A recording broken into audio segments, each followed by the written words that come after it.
দর্শক বন্ধুরা, সংগ্রামী বাংলার টিম এই মুহূর্তে আছে বাগেরহাট খানজাহান আলী মাজার শরীফ। আমরা এখন প্রবীণ একজন আছেন মুরব্বী, ওনার সাথে আমরা খানজাহান আলী মাজারের সম্বন্ধে কিছু কথা বলবো এবং তিনি খাদেম। আসসালামু আলাইকুম, আমার নাম মোহাম্মদ ফকির শের আলী, আমি মাজারের প্রধান খাদেম। এই মাজার আমার পূর্বপুরুষ এই মাজার খেদমত করে আসছি এবং এখন আমাদের জেনারেশনে আমি প্রধান খাদেম। আমি মাজারের দেখাশোনা, বিদেশি যারা দর্শনার্থী, যারা আল্লাহর অলির আশেক, যারা ভক্ত, যারা তাদের মাজারে আসেন, জিয়ারত করেন, নামাজ পড়েন, তাদেরকে খেদমত করি। আপনি কতদিন যাবত এখানে আছেন? আমি কতদিন বলছি কি, আমি 500 বছর আমার পূর্বপুরুষ এই খানজাহানের খেদমত করে আসতেছি। আমি এখন আমি এসে পৌঁছেছি, আমার পর্যন্ত এসে পৌঁছেছি। আমরা 7তম মানে বংশধরের আমি একজন। এই মাজার সম্বন্ধে কিছু বলেন। মাজার উনি খানজাহানের হিসাব উনি আসছেন এই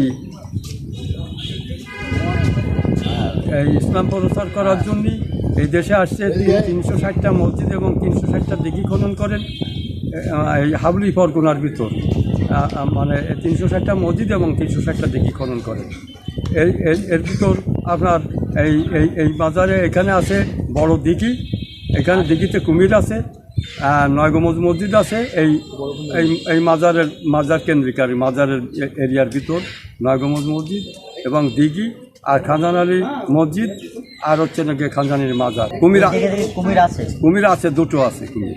সচরাচর দেখা যায় কিনা? দেখা যায় এখন রোদ্দুরি ওই পাশে হয়তো কোনো জায়গায় ডাঙ্গায় উঠে আছে। এখন তো শীতের দিন, এখন ডাঙ্গায় ওই পাশে উঠে আছে, রোদ্দুর পাচ্ছে। দেখছেন আপনি? মানুষ সাধারণত দেখতে চাইলে আপনারা কোনো ডাকলে আসে কিনা বা এরকম? আমরা ডাকলি তো অবশ্যই আসে, কিন্তু শীতের দিন এখন তো নামবে না, এখন তো রোদ্দুরই আছে। আমরা ডাকলি অবশ্যই আসে। মুরগি দিলি কিছু মানে খায়, কুমিরের সীমিত খুব মানে খাবার, ওদের সেইভাবে খাওয়াতে হয়, দেখাশোনা করতে হয়। আমরা খাদেমরা অনেক খাদেম আছি, আমরা দেখাশোনা করি। বন্ধুরা চলুন আমরা মাজার শরীফের আশেপাশে একটু ঘুরে দেখি এবং সংগ্রামী বাংলার চোখে আপনারাও দেখুন। বলুন তাহলে ঘুরে আসি। বন্ধুরা, সংগ্রামী বাংলা এই মুহূর্তে রয়েছে বাগেরহাটের সেই ঐতিহ্যবাহী হজরত খানজাহান আলীর মাজারে। আপনারা দেখতে পাচ্ছেন যে আমাদের এইখানে অর্থাৎ ডান পাশে সেই মাজার শরীফটি রয়েছেন। এখানে দর্শনার্থী যারা রয়েছেন অর্থাৎ ইসলাম ধর্মাবলম্বী যারা রয়েছেন, তারা এখানে এই মাজারটা জিয়ারত করতে আসেন এবং এখানে অনেক ভক্তবৃন্দ রয়েছে এবং এখানে অনেক খাদেম রয়েছেন। তারা আসলে সবার সাথে কথা বলে বুঝিয়ে দেওয়ার চেষ্টা করেন। বন্ধুরা, আপনারা সংগ্রামী বাংলার চোখে দেখছেন যে এখানে আমরা আজকে রয়েছি সেই বাগেরহাটের ঐতিহ্যবাহী যে খানজাহান আলীর মাজার শরীফটি রয়েছেন। আমরা সেই মাজার শরীফের গেটের সামনে রয়েছি, আমাদের একটু সামনেই সেই মাজার শরীফটি রয়েছে। তো বন্ধুরা চলুন আমরা আপনাদেরকে দেখানোর চেষ্টা করব সেই মাজার শরীফটির আশেপাশে ঘুরে দেখাতে। তো চলুন আমরা আপনাদেরকে ঘুরে দেখাই। বন্ধুরা, আপনারা দেখতে পাচ্ছেন আমরা সেই হজরত খানজাহান আলীর যে দিঘিটি রয়েছে, আমরা একটু আগে আপনাদেরকে দেখানোর চেষ্টা করেছি। সেই মাজারটি আপনারা দেখেছেন, এখন আপনারা দেখবেন যে এখানে যে দিঘিটি রয়েছে আপনারা দেখতে পাচ্ছেন, সেই দিঘিতে আসলে সবাই গোসল করছে। অর্থাৎ কিছু কিছু মানুষের মান্যত রয়েছে, আমরা যেটা জানি, অর্থাৎ আমাদের মুসলমান ধর্মে অর্থাৎ ইসলাম ধর্মের কিছু বিষয় আমরা মানি, সেগুলো কোনো কিছুর মানত করা। তো আসলে সেই হিসেবে এখানে আসলে সবাই গোসল করে এই দিঘিতে, এবং এই দিঘিতে দুটো কুমির রয়েছে। তো বন্ধুরা, আপনারা আমাদের সাথেই থাকুন, আমরা চেষ্টা করবো আপনাদের সেই দিঘিটি ঘুরে দেখাতে এবং এখানে যারা এই গোসল করতে আসছেন তাদের সাথে আমরা একটু কথা বলবো। বন্ধুরা, আমরা এই মুহূর্তে একজন দর্শনার্থীর সাথে কথা বলবো, অর্থাৎ যিনি এখানে ঘুরতে এসছেন এবং এই মাজার শরীফ দেখতে এসছেন। আমার মনে হয় তিনি মানত করেছেন, তার যে বাচ্চারা রয়েছে তারা এখানে গোসল করছে। তো আমরা একটু তার সাথে কথা বলবো, তিনি কোত্থেকে এসছেন এবং কি কারণে এসছেন। আমার মেয়ের ঘুরতে আসছি, তারপরে আমরা যেহেতু মাজার আসছি সেহেতু মেয়েটাকে গোসল করে নিই। আচ্ছা, মুরগি দিচ্ছেন কাকে? মুরগি আমি কাউকে এখনো দিই না। মুরগি আপনার কাছে আছে? হ্যাঁ, মুরগি আছে, মুরগি কিনতে হবে এখানে। আচ্ছা, মুরগিটা আপনি কাকে দিচ্ছেন? মুরগি কুমিরকে। আমরা আরো একজন ভাইকে পেয়েছি, আপনি কি জন্য এসছেন? আমি দর্শনার্থী হিসেবে। ও, আপনি দর্শনার্থী হিসেবে তো বন্ধুরা উনি দর্শনার্থী হিসেবে এসেছেন। উনি আপনি কোথা থেকে এসেছেন? মোরলগঞ্জ থেকে এসেছি। মোরলগঞ্জ থেকে এসেছেন। আপনি কি মোরলগঞ্জে বাড়ি আপনার? জি, পঞ্চগড়। ও আচ্ছা, তো এখানকার স্থানীয়ই বলা চলে, কারণ বাগেরহাট আর মোরলগঞ্জ কাছাকাছি। কথা বলবো, অর্থাৎ সিলেট থেকে দর্শনার্থী এসেছেন এই খাজা খানজাহান আলীর মাজারে। আমরা সেই সিলেটি ভাইয়ের সাথে কথা বলবো এবং তিনি কি জন্য এসেছে তার কাছ থেকে একটু শুনবো। আসসালামু আলাইকুম। আমি দীর্ঘদিনের একটা আশা ছিল যে খানজাহান আলীর মাজারে আসবো, একটু জোরে। সেখানে এসে জিয়ারত করব। তো এখানে কুমির আছে, এটা গাইবি দিঘি আছে, এখানে অনেক লোকজন আসে। তো আমারও ইচ্ছা ছিল জিয়ারত করার উদ্দেশ্যে সেই সিলেট থেকে খানজাহান আলীর মাজারে চলে আসছি। তো আসে খুব ভালো লাগলো এবং মনের আশাটাও পূরণ হলো। আশা করি বাকিটা আল্লাহ পূরণ করবে। ভাই আমরা তো কথা বললাম আপনার সঙ্গে, আপনি সিলেটের, কিন্তু আপনার সিলেটি ল্যাঙ্গুয়েজই তো পাইলাম না। আসলে আমরা সিলেটি, ঠিক আছে নি, এখন কইতে হইব ওই রকম ভাবে। হ্যাঁ, কথা না কইলে কেমন বুঝতাম না। সিলেটি ভাষা খুব সুন্দর। হ্যাঁ, যেখানে যাই সিলেটি মানুষ পাই আর সবাই মায়া করে যেখানে। হ্যাঁ, এখানে সিলেটের লোক দেখে অনেকে আমাদেরকে সমাদর করছে, আদর করতে ভালোই লাগলো। সিলেটির লোকের আদর না করিয়া উপায় আছে নাই। তারা একটা কথা বলে যে 3টা কুত্তায় মারামারি করিয়া 4টা খাজুর গাছ ভাঙি লাইছে। তো এখন তার কথা আমরা শুনলাম, আসলে একটা মজা লাগে তাদের কথা আঞ্চলিক শুনতে। ভাষা তো ভালো লাগে। আঞ্চলিক ভাষা, সব আঞ্চলিক ভাষাই ভালো লাগে। সব আঞ্চলিক ভাষাকে ভালো লাগে। হ্যাঁ, আপনারা এখানে সম্মান করে। কতদিন থাকবেন? এখানে একটা ফ্রেন্ডের বাসা আছে, ও আমাদের এখানে তাকে জব করে, তো ওর সাথে আসি। তো ওখানে 3-4 দিন থাকবো। খানজাহান আলীর মাজার, গম্বুজ মসজিদ, 9 গম্বুজ মসজিদ, আরও অনেক ঐতিহ্যবাহী স্থান আছে, সুন্দরবন, ওগুলা দেখার উদ্দেশ্যে আসি। বাদ বাকি আল্লাহ আশা ভালো করে পূরণ করুক, এই আশাই করবি। বন্ধুরা অ্যাডে এক বদল লাগে দেহই গিয়ে দে। তো আমরা জানি না আপনারা বুঝবেন কিনা যে এখানে এক চিটাগাংয়ের এক দাদার সাথে দেখা হয়েছে। তিনি চিটাগাং থেকে আসছে।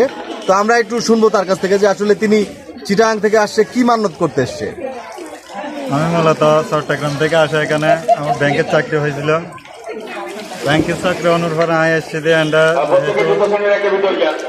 ব্যাংকের চাকরি ইসলামী ব্যাংকত সরিয়ে অনুসারে সোনার ট্রান্সফার দিলে যে বাগেরহাটত প্রায় 1.5 বছর। মাঝে মাঝে আয় যায় এন্ডা খারাপ লাগলে, মন খারাপ লাগলে এন্ডা আয় যায়, এন্ডা আবার ষাট কিনে যায়। মানে কি ব্যাংকত আর সবসময় ভালো না লাগে, তেজার লেভেলে এন্ডা মাঝে মাঝে আয়।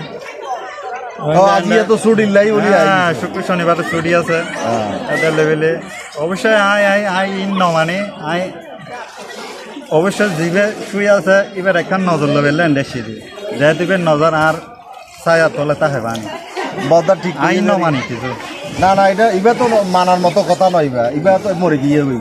অবশ্যই আমরা এই মুহূর্তে দেখলাম যে দুটি বড় বড় মোরগ তারা এই দিঘিতে ফেলে দিয়েছে এবং কি কারণে দিয়েছে আমরা একটু তাদের কাছ থেকে শুনবো।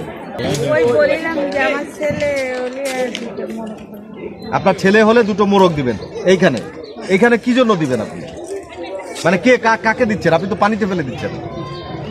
বলিলাম কি দেবো দিঘিতে কে খাবে? কেউ খাবে সেই উদ্দেশ্যে? ও, কুমিরে খাবে। অর্থাৎ আপনার যদি ছেলে হয় তাহলে আপনি 2টো মোরগ এই কুমিরকে দিবেন আপনি। কিন্তু কুমির তো খেলো না। আপনি দেখেছেন কুমির কি খেয়েছে? আপনারা দেখতে পারলেন যে এই মুহূর্তে আমাদেরই সামনে তিনি 2টো মুরগি তিনি দিঘিতে ফেলে দিয়েছেন। কিন্তু আসলে কুমিরের বালাই নাই, কুমির কোথায় আছে তাও জানি না। কিন্তু মুরগি দুটো কিন্তু উপরে উঠে গেছে। তো যাই হোক, আপনারা সাথেই থাকুন, আমরা আপনাদেরকে আরো কিছু দেখানোর চেষ্টা করব। বন্ধুরা ওখানে আমরা চলে যাবো ঢাকা মিরপুরে। আপনারা দেখতে পারতেছেন পুরো মিরপুরের টিম লয়ে এসে আমার এই বড় ভাই। তো বন্ধুরা আমরা ওখানে আছি এই যে খাজা খানজাহান আলী যেটা রয়েছে মাজার, সে মাজার শরীফে আছি আর কি। তো আমরা ওখানে এক বড় ভাইয়ের লগে কথা কমু যে পোলাপান লয়ে এসে এখানে ঘুরতে আইছে এবং কি মানত আসেনি বড় ভাই? না, কোনো মান্যত নাই, এমনিতে আইছেন ঘুরবার। আচ্ছা, কতদিন হয়েছে আইছেন? 2 দিন হয়েছে আইছেন। এমনি কোনো মানত টানত করেন না? কোনো মানত করেন না? মনের ভিতরে আছে। ও, যে মানত করছেন যেটা এটা মনের ভিতরে, এটা আর ছাড়েন নাই বাইরে? আচ্ছা আচ্ছা, তো আর কি চিন্তা ভাবনা আপনার আছে? কয়দিন থাকবেন এখানে? দেখি আজকে নাহলে কালকে চলে যাবো। আজকে না হলে কালকে চলে যাবেন। আচ্ছা, কয়জন আসছেন আপনারা? কয়জন আসছেন? আমরা আজকে 2 দিন। 2 জন আসছেন। আচ্ছা, এখানে যা তোমরা কোথা থেকে আসছো? হ্যাঁ, খুলনা থেকে। ফুলবাড়ি। এখানে আরো যারা দেখেন এই যে টিনেজার রয়েছে তারা ফুলবাড়ি গেট থেকে এসছে এবং 20 আপ, সব 20 আপ টিনেজার মনে করে না তারা 20 আপ মনে করে। তো যাই হোক, আমরা এটাও আশা করবো ধীরে ধীরে 20 আপও ক্রস করবে। তো এখানে তোমরা কি জন্য এসছো? এখানে ঘুরতে আসছো নাকি না কোনো মান্যত?